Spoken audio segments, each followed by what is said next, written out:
G'day, and welcome to today's video, where in this particular one I'm just going to go over a solution that I've discovered to a few different aftermarket displays.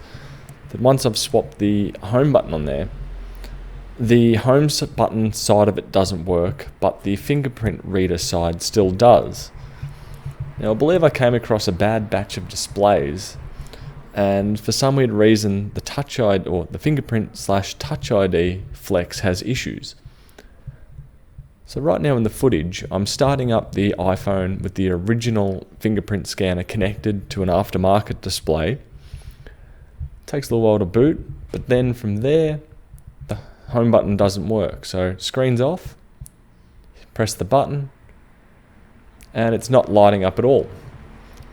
Except when I do have the screen on, the Touch ID function still operates as it should. Now I had this with quite a few screens in this individual batch. So what I've done is I'm disconnecting the battery right now, removing the paired fingerprint reader, and I'm just grabbing I believe it's one of the JC replacement home buttons.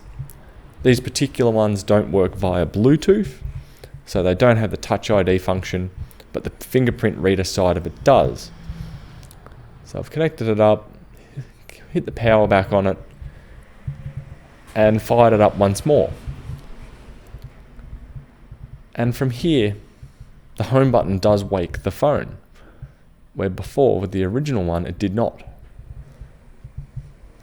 And to essentially summarize, with the screens I've had issues with, I've been able to connect up the JC replacement home button, or pretty much any home button that should function under the same, or just via the flex cable, not Bluetooth or anything like that. Start the phone up with that button connected, verify that button does act as a home button, and then reconnect it back to the original home button from there that came with the phone itself. And I'm probably having a good result of about 75 to 80% of screens. The home button does function once more, and the Touch ID is still functional as well. So right now with this connection here, I just had a bit dodgy, and the home button itself didn't work. I know, my mistake. It is actually going. So from here, I'm going to replace it back to the original, and everything should be fully functional from there. So I hope this may help in regaining the home button / Touch ID on your replaced screen iPhone.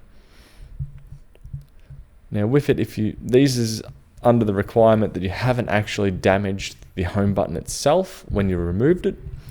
Typically I use a quick spray of isopropyl alcohol and a pair of tweezers, and I can just gently slide it in under the adhesive and gently lift it up and let it drop out from there. I'm not sure of any other better methods to remove it without damaging it, but I'm finding that one probably about the most reliable. But anyway, I hope this gives you another potential chance to fix the home button on your iPhone 7 and 8. Bye.